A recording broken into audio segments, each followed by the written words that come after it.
Kandhamal police operation नीलचहर गंजेई mafia छाती धड़धड़ माटी मिशुची गंजेई गछ कंधमाल एसपी हरीश बिसी उपस्थित में गंजेई गछ काटुची पुलिस जिलार विभिन्न थाना अंचल में गंजेई गछ कटा चली ड्रोन साहाय्य दुर्गम माओ अंचल घंच जंगल भितर होइथिबा गंजेई गछगुड़ी चिन्हट कर सशस्त्र पुलिस उपस्थित में कटा जाउछि। ब्राह्मणीगाँ दारिंगबाड़ी फिरिंगिया बालीगुड़ा खजुरीपड़ा फुलबाणी ब्लॉक रे थिबा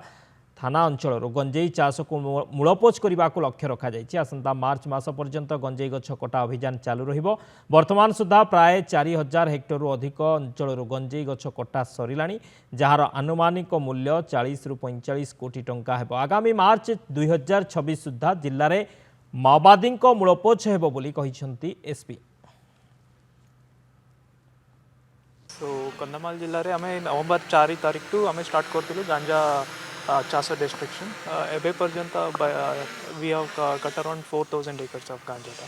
आम ऑलरेडी एक्चुअली ता पूर्व आम बहुत अवेयरनेस कैंपेन करूँ लोकंकर जानकार माने लोकंकर सब जिनसा गांजा चाष कले तो कौन होगा केमी होगा से आईन हिसाब से आईन एगेन्स्ट से चाष करले तो कौन कौन होगा से सब आम अवेयर कर सारी।